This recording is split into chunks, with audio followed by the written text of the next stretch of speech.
ನಮಸ್ಕಾರ, ಆರ್ಗ್ಯಾನಿಕ್ ಕಿಚನ್ಗೆ ಸ್ವಾಗತ. ಇವತ್ತು ನಾನು ಮಾಡ್ತಾ ಇರುವಂಥ ರೆಸಿಪಿ ರಾಗಿ ರೊಟ್ಟಿ, ಹಾಗೆಯೇ ಜೊತೆಗೆ ಹುರುಳಿಕಾಳಿನ ಚಟ್ನಿ ಮಾಡ್ಕೊಳ್ತಾ ಇದ್ದೀನಿ. ಬನ್ನಿ ಹೇಗೆ ಮಾಡೋದು ಅಂಥೇಳಿ ನೋಡೋಣ. ಮೊದಲಿಗೆ ರಾಗಿ ರೊಟ್ಟಿಗೆ ಹಿಟ್ಟನ್ನ ತಯಾರು ಮಾಡ್ಕೊಳ್ಳೋಣ. ಇದಕ್ಕೆ ನಾನು 2 ಗ್ಲಾಸ್ ಆಗುವಷ್ಟು ನೀರನ್ನ ಹಾಕ್ಕೊಳ್ತಿದ್ದೀನಿ, ಸ್ವಲ್ಪ ಉಪ್ಪು ಹಾಕ್ಕೊಳ್ತಿದ್ದೀನಿ. ಇದನ್ನು ಕುದಿಲಿಕ್ಕೆ ಬಿಡೋಣ. ಅಳತೆಯ ಅನುಸಾರವಾಗಿ ಹಾಕಿದ್ರೆ ಹಿಟ್ಟು ಕರೆಕ್ಟಾಗಿ ರೆಡಿ ಆಗುತ್ತೆ. ಇಲ್ಲಿ 1 ಬೌಲ್ ರಾಗಿ ಹಿಟ್ಟಿಗೆ 2 ಬೌಲ್ ಆಗುವಷ್ಟು ನೀರು ಹಾಕ್ಕೊಳ್ಬೇಕು. ಹಾಕಾದ್ಮೇಲೆ ಕುದಿಯೋ ನೀರಿಗೆ ಹಿಟ್ಟನ್ನ ಹಾಕ್ಕೊಂಡು 1-2 ನಿಮಿಷ ಈ ರೀತಿ ನಾವು ಮುದ್ದೆ ಮಾಡುವಂತಹ ಕೋಲಿನಿಂದ ಈ ರೀತಿ ತಿರುಗಿದ್ರೆ ನಮಗೆ ರಾಗಿ ರೊಟ್ಟಿಗೆ ಹಿಟ್ಟು ತಯಾರಾಗುತ್ತೆ. ಇದಿಷ್ಟಾದ್ಮೇಲೆ ಫ್ಲೇಮ್ನ ಆಫ್ ಮಾಡಿ ಇದನ್ನು ತಣ್ಣಗಾಗಲಿಕ್ಕೆ ಬಿಡಬೇಕು. ಕಲ್ಲುಗಳಿರುತ್ತೆ, ಅದನ್ನೆಲ್ಲ ಕ್ಲೀನ್ ಮಾಡಿ ಇದಾದಮೇಲೆ ಫ್ರೈ ಮಾಡ್ಕೊಳ್ಳೋಣ. ನಿಧಾನಕ್ಕೆ 1-2-3 ನಿಮಿಷ ಫ್ರೈ ಮಾಡ್ಕೊಳ್ಬೇಕು. ಇದರ ಬಣ್ಣ ಸ್ವಲ್ಪ ಬದಲಾಗುತ್ತೆ, ಅವಾಗವರೆಗೆ ಫ್ರೈ ಮಾಡಿಕೊಂಡ್ರೆ ಸಾಕು. ಇದಿಷ್ಟಾದ್ಮೇಲೆ ಇದನ್ನು ತಣ್ಣಗಾಗಲಿಕ್ಕೆ ಎತ್ತಿಟ್ಕೊಳ್ಳೋಣ. ಅವಾಗವರೆಗೆ ಚಟ್ನಿಗೆ ಸ್ವಲ್ಪ ಮಸಾಲೆ ರೆಡಿ ಮಾಡ್ಕೊಳ್ಳೋಣ.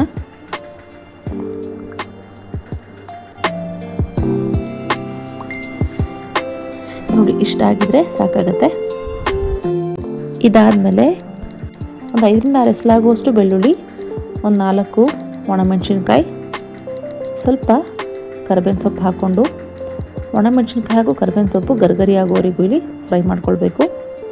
ಫ್ರೈ ಮಾಡ್ದೇನೂ ಸಹ ಹಾಕ್ಕೊಳ್ಬಹುದು, ಆದರೆ ಈ ರೀತಿ ಫ್ರೈ ಮಾಡಿ ಹಾಕ್ಕೊಳ್ಳೋದ್ರಿಂದ ನಿಮಗೆ ಹಸಿ ವಾಸನೆ ಇರೋದಿಲ್ಲ, ಚಟ್ನಿ ಸಹ ಟೇಸ್ಟಾಗಿ ಬರುತ್ತೆ. ಹಾಗಾಗಿ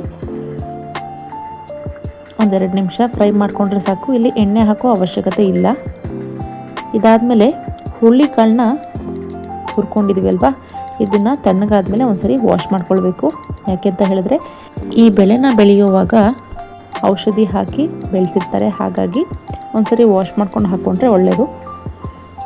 ಇವಾಗ ವಾಶ್ ಮಾಡ್ಕೊಂಡಿರುವಂಥ ಹುರುಳಿಕಾಳು ಹಾಗೆಯೇ ಚಟ್ನಿಗೆ ಬೇಕಾಗಿರುವಂಥ ಐಟಮ್ಸ್ನ ಹಾಕ್ಕೊಳ್ಳೋಣ. ಇದರ ಜೊತೆಗೆ ಸ್ವಲ್ಪ ತೆಂಗಿನಕಾಯಿ ಬೇಡ ಅಂತ ಹೇಳೋರು ಸ್ಕಿಪ್ ಮಾಡ್ಕೊಳ್ಬಹುದು. ಸ್ವಲ್ಪ ಹುಣಸೆಹಣ್ಣು, ಕೊತ್ತಂಬರಿ ಸೊಪ್ಪು. ಇದಾದಮೇಲೆ ನಾನಿವಾಗ ಹುರ್ಕೊಂಡಂತಹ ಬೆಳ್ಳುಳ್ಳಿ, ಒಣಮೆಣಸಿನ್ಕಾಯಿ ಹಾಗೆ ಕರಿಬೇವಿನ ಸೊಪ್ಪು, ರುಚಿಗೆ ತಕ್ಕಷ್ಟು ಉಪ್ಪು ಹಾಕ್ಕೊಂಡು 1 ಗ್ಲಾಸ್ ನೀರು ಹಾಕ್ಕೊಂಡು ಇದನ್ನು ನುಣ್ಣಗೆ ರುಬ್ಕೊಳ್ಳೋಣ. ಇದಾದಮೇಲೆ ಇವಾಗ ರೊಟ್ಟಿಗೆ ಹಿಟ್ಟನ್ನ ರೆಡಿ ಮಾಡಿ ಇಟ್ಕೊಂಡಿದ್ದೀವಲ್ವ, ಇದು ಕೂಡ ತಣ್ಣಗಾಗಿದೆ. ಇದನ್ನು ಕೂಡ ಇವಾಗ ಮಿಕ್ಸ್ ಮಾಡ್ಕೊಳ್ಳೋಣ. ರೊಟ್ಟಿಗೆ ಇಲ್ಲಿ ಹದ ಕರೆಕ್ಟಾಗಿತ್ತು ಅಂತ ಹೇಳಿದ್ರೆ ನಿಮಗೆ ಇಲ್ಲಿ ಯಾವುದೇ ನೀರಿನ ಹಾಗೆ ಮತ್ತೆ ಹಿಟ್ಟು ಹಾಕೊಳ್ಳುವ ಅವಶ್ಯಕತೆ ಬರೋದಿಲ್ಲ.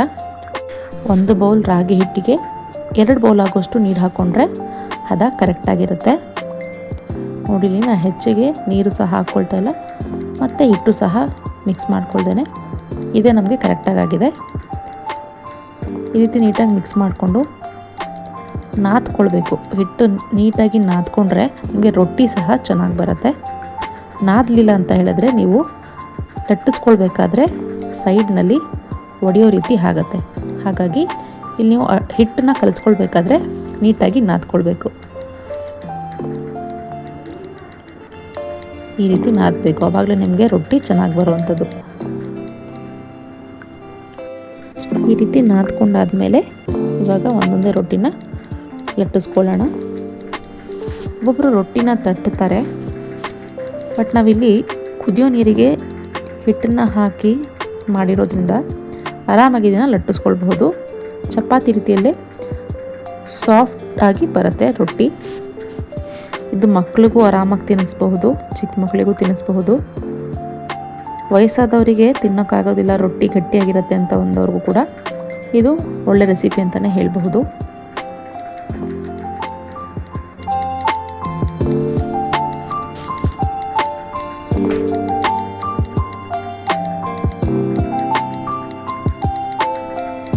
ನೋಡಿ, ಈ ರೀತಿ ನೀಟಾಗಿ ಲಟ್ಟಿಸ್ಕೊಂಡು ನಾವಿಲ್ಲಿ ಉಬ್ಬಿಸ್ಕೊಳ್ಳೋ ಹಾಗೆ ರಾಗಿ ರೊಟ್ಟಿನ ಮಾಡ್ಕೊಳ್ಳೋಣ.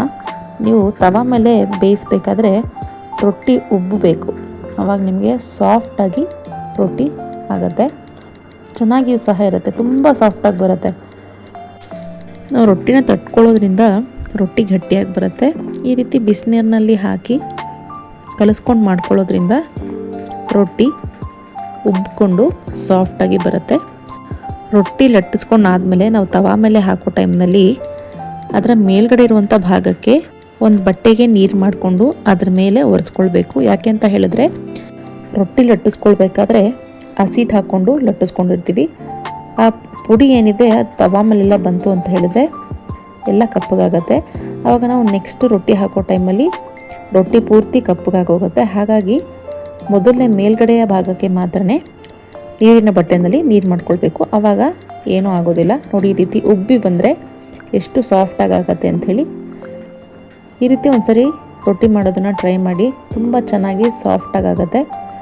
ಲಂಚ್ ಬಾಕ್ಸಿಗೂ ಸಹ ಕೊಟ್ಟು ಕಳಿಸ್ಬೋದು. ಬ್ರೇಕ್ಫಾಸ್ಟ್ಗೆ ಒಳ್ಳೆ ರೆಸಿಪಿ ಅಂತಲೇ ಹೇಳ್ಬಹುದು. ರಾಗಿ ರೊಟ್ಟಿ ಜೊತೆಗೆ ಹುರುಳಿಕಾಳಿನ ಚಟ್ನಿ ಒಂದು ಒಳ್ಳೆ ಕಾಂಬಿನೇಷನ್ ಅಂತಲೇ ಹೇಳಬಹುದು. ಒಂದ್ಸರಿ ರೆಸಿಪಿನ ಟ್ರೈ ಮಾಡಿ, ಹೇಗಾಯಿತು ಅಂಥೇಳಿ ಕಾಮೆಂಟ್ ಮಾಡಿ. ನೋಡಿ ಎಷ್ಟು ಚೆನ್ನಾಗಿ ಬಂದಿದೆ ಅಂಥೇಳಿ. ನಾನು ಆಗಲೇ ಹೇಳಿದೆ ಅಲ್ವಾ, ಈ ರೀತಿ ರೊಟ್ಟಿಯ ಮೇಲ್ಭಾಗದಲ್ಲಿ ಒದ್ದೆ ಬಟ್ಟೆಯಿಂದ ಈ ರೀತಿ ನೀರು ಮಾಡ್ಕೊಳ್ಬೇಕು. ಇಲ್ಲ ಅಂತ ಹೇಳಿದ್ರೆ ಅಲ್ಲಿ ನಿಮಗೆ ಕಾಣಿಸ್ತಿರುವಂಥ ಮೇಲ್ಗಡೆಯ ಬಿಳಿಯ ಭಾಗ ಏನಿದೆ ಆ ಸೀಟೆಲ್ಲ ತಿರುವಿ ಹಾಕಿದ ಮೇಲೆ ತವಾ ಮೇಲೆ ಎಲ್ಲ ಕಪ್ಪಾಗುತ್ತೆ. ಹಾಗಾಗಿ ಈ ರೀತಿ ಮಾಡೋದ್ರಿಂದ ನಿಮಗೆ ಬೇರೆ ರೊಟ್ಟಿಗಳು ಕಪ್ಪಾಗೋದಿಲ್ಲ, ಚೆನ್ನಾಗಿ ಬರುತ್ತೆ. ಆವಾಗ ನೀವು ಈ ಮೆಥಡ್ನೇ ಫಾಲೋ ಮಾಡಿ ಅಕ್ಕಿ ರೊಟ್ಟಿಯೂ ಸಹ ಮಾಡ್ಕೊಳ್ಬೋದು. ಹೀಗೆ ಸಾಫ್ಟಾಗಿ ಬರುತ್ತೆ, ಚೆನ್ನಾಗಿಯೂ ಸಹ ಇರುತ್ತೆ. ಅಕ್ಕಿ ರೊಟ್ಟಿಯೂ ಸಹ ಒಂದ್ಸರಿ ಟ್ರೈ ಮಾಡ್ಕೊಳ್ಳಿ. ನೋಡಿ ಎಷ್ಟು ಚೆನ್ನಾಗಿ ಉಬ್ಬಿ ಬರ್ತಾ ಇದೆ ಅಂತ ಹೇಳಿ. ನಾವು ರೊಟ್ಟಿನ ತಟ್ಟೋದ್ರಿಂದ ಈ ರೀತಿ ಉಬ್ಬಿ ಬರೋದಿಲ್ಲ, ಸ್ವಲ್ಪ ಗಟ್ಟಿಯಾಗಿ ಬರುತ್ತೆ. ಅದಕ್ಕೂ ಇದಕ್ಕೂ ಅಷ್ಟು ಡಿಫ್ರೆನ್ಸ್ ಇರುವಂಥದ್ದು. ಈ ರೀತಿನೂ ಒಂದ್ಸರಿ ಟ್ರೈ ಮಾಡಿ ರೊಟ್ಟಿ ಮಾಡೋದು.